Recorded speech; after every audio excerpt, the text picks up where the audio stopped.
El 26 de diciembre de 1996 se produce una llamada de emergencias al 911.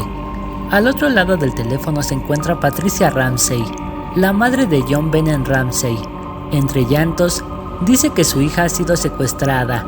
En las escaleras de la vivienda familiar aparece una carta escrita a mano. Se compone de un total de 13 hojas y en ella se imponen una serie de condiciones que tendrán que cumplir si quieren recuperar a John Bennett. Se daba inicio a uno de los casos más conocidos de los últimos años de la crónica negra americana, un asesinato sin resolver y que sigue despertando las mismas incógnitas después de más de 2 décadas. John Bennett Ramsey nació el 6 de agosto de 1990 en Atlanta, Georgia, aunque pronto se trasladaría toda la familia hasta Boulder, en Colorado. Cuando había cumplido 1 año de edad, la madre, Patsy Ramsey, había participado en concursos de belleza durante su juventud, habiéndose proclamado Miss West Virginia en 1977. Todo esto sería, indudablemente, influencia directa en la vida de su hija. Por otro lado, John Ramsey, el padre de la pequeña, era un hombre de negocios. Era jefe ejecutivo de la empresa Access Graphics, dedicada al mundo de la informática. Además, el matrimonio había tenido 3 años antes otro hijo, Burke. Patsy presentó a su hija John Bennett a innumerables concursos de belleza infantiles e incluso había financiado algunos en los que su hija había participado. La pequeña comenzó a destacar y se convirtió en una de las niñas más conocidas de estos concursos de belleza. Era la madrugada del 26 de diciembre de 1996. Patsy se levantó de la cama con la intención de bajar a la cocina y beber un poco de agua. Al bajar las escaleras que llevaban a la planta de abajo se encontró una nota que reposaba en uno de los escalones. Era la nota del secuestro de su hija John Bennett. En la carta, formada por 3 folios, se pedía $118,000 como precio a pagar por recuperar a la pequeña. También les advertía que no se pusieran en contacto con la policía y que debían esperar una llamada que se produciría entre las 8 y las 10 de la mañana de ese mismo día. Pero Patsy, tras acudir de inmediato a la habitación de su hija y no encontrarla, descolgó el teléfono y contactó con el servicio de emergencias del 911. Patsy, desesperada, alertaba del secuestro de su hija. 911, emergencias. Señorita, policía, 755, 15 Street. ¿Qué está sucediendo, señora? Se ha producido un secuestro. Dios mío, por favor, respire profundo. Por favor, dense prisa, dense prisa, dense prisa. Patsy, Patsy, esto es una parte del extracto de la llamada que se produjo. Señora Ramsey, escucha atentamente. Somos un grupo de individuos que representan una pequeña facción extranjera. Respetamos tu negocio, pero no el país al que sirve. En este momento tenemos a su hija en nuestra posesión. Ella está segura e ilesa y si quiere verla en 1997, debe seguir nuestras instrucciones de la carta. Retirará $118,000 de su cuenta. $100,000 serán en billetes de 100 y los 18 restantes en billetes de 20. Asegúrate de llevar un maletín de un tamaño adecuado al banco. Cuando llegue a casa, pondrá el dinero en una bolsa de papel marrón. Te llamaré mañana entre las 8 y las 10 de la mañana para darte instrucciones sobre la entrega. La entrega será agotadora, por lo que le aconsejo que descanses. Si vemos que obtiene el dinero antes de tiempo, podríamos llamarlo antes para organizar una entrega anticipada del dinero y por lo tanto, una recogida más temprana de su hija. Cualquier desviación de mis instrucciones dará como resultado la ejecución inmediata de su hija. También se le denegarán sus restos para un entierro adecuado. A los 2 caballeros que están cuidando de su hija no les gustáis especialmente, así que les advierto que no los provoquen. Hablar con alguien sobre su situación, como la policía, FBI, etc., hará que su hija sea decapitada. Si te pillamos hablando con un stray dog, en lenguaje coloquial se refiere a esa persona que no tiene mucha vida propia y se la pasa el día en casas de amigos o conocidos comiendo y bebiendo, ella muere. Si alerta a las autoridades bancarias, ella muere. Si el dinero está marcado o alterado de alguna manera, ella muere. Se le escaneará en busca de dispositivos electrónicos y, si se encuentra algo, ella muere. Puede intentar engañarnos. pero tengo presente que estamos familiarizados con los contraataques y tácticas de la policía. Tienes un 99% de posibilidades de matar a tu hija si intentas ser más inteligente que nosotros. Seguid nuestras instrucciones y tendréis un 100% de posibilidades de recuperarla. Tú y tu familia estáis bajo un constante examen, al igual que las autoridades. No te pases de listo, John. No eres el único pez gordo que hay, así que no pienses que matarla será difícil. No nos subestimes, John. Usa ese buen sentido común sureño que tienes. Ahora depende de ti, John. A partir de ese momento, la policía acudió a la casa de los Ramsey, tan solo 7 minutos después de efectuar esa llamada. Eran las 5:52 am. Richard French llegó hasta la vivienda familiar para tomar declaraciones e intentar recoger algunos indicios que pudieran aportar algo de luz a aquella misteriosa desaparición. Según las declaraciones de French, le sorprendió la actitud tan distinta que cada uno de los padres había tomado. El padre, sereno y tranquilo, le contaba a la policía la secuencia de lo sucedido. Por su parte, Patsy se había quedado sentada en un sillón de la terraza mientras sollozaba sin perder de vista a French. A lo largo de ese día, la policía se puso en contacto varias veces con los Ramsey. Fue en una de esas ocasiones cuando les pidieron que revisaran, una vez más, la vivienda en busca de pistas. Fred White, un amigo de la familia, había acudido hasta el domicilio de los Ramsey para apoyarles y ofrecer su ayuda en un momento tan delicado como la desaparición de un hijo.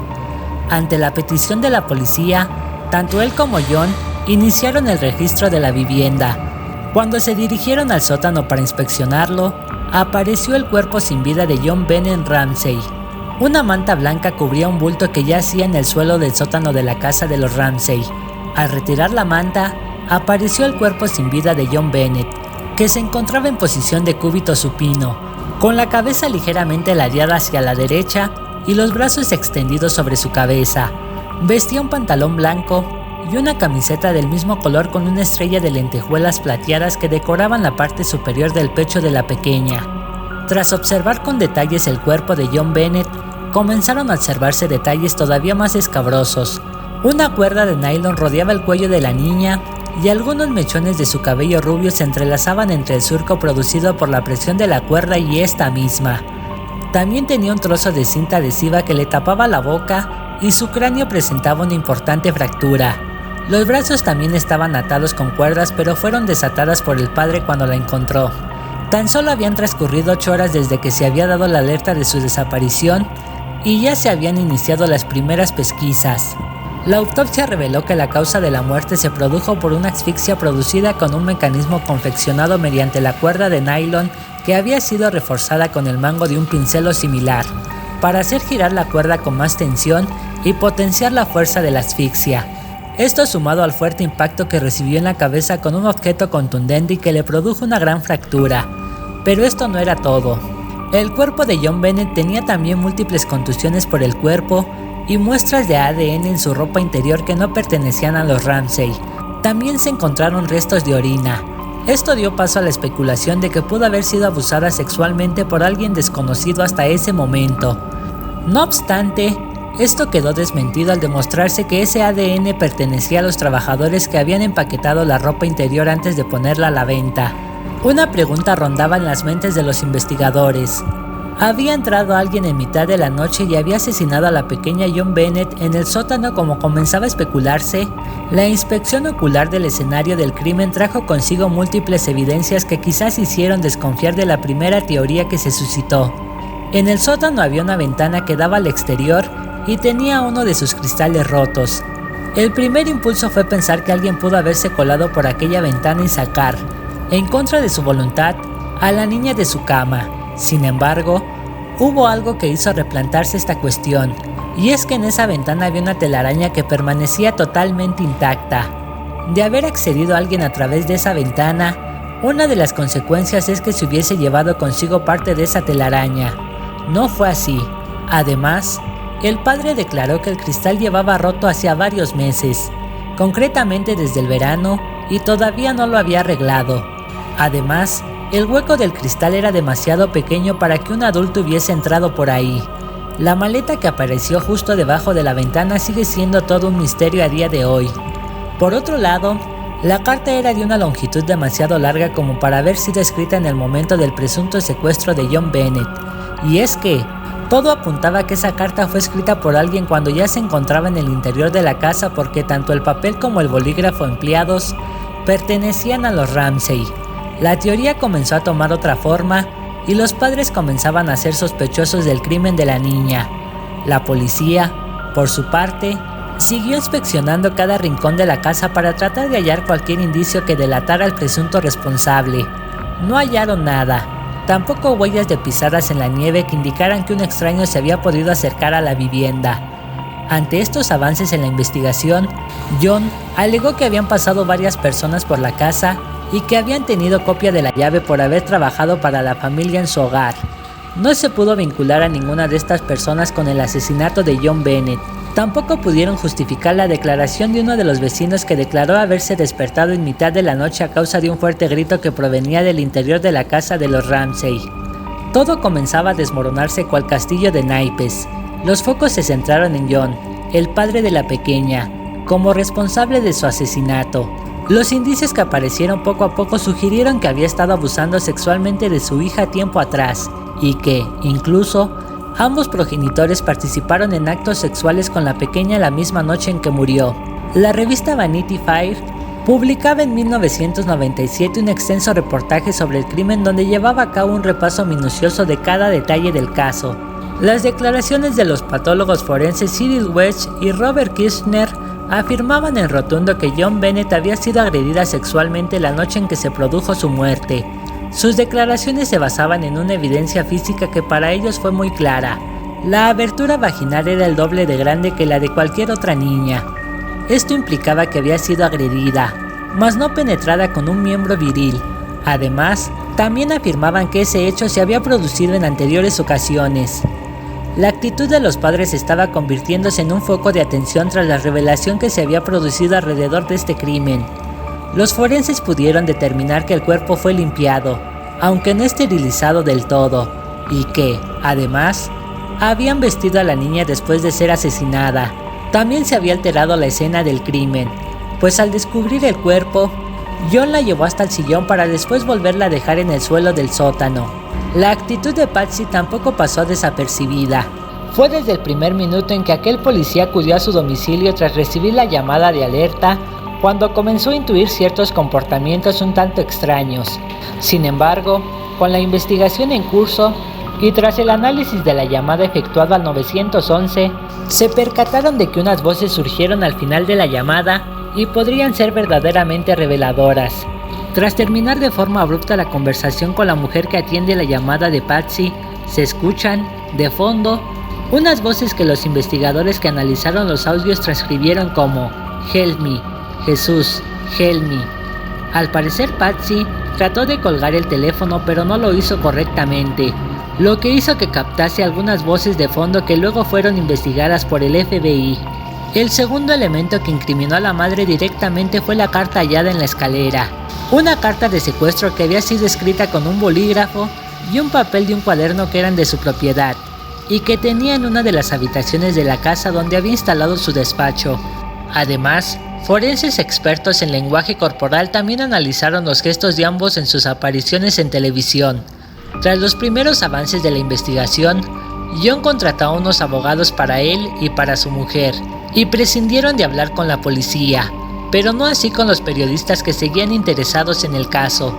Patsy nunca fue procesada porque tampoco existió prueba determinante que pudiera relacionarla directamente con el asesinato de su propia hija.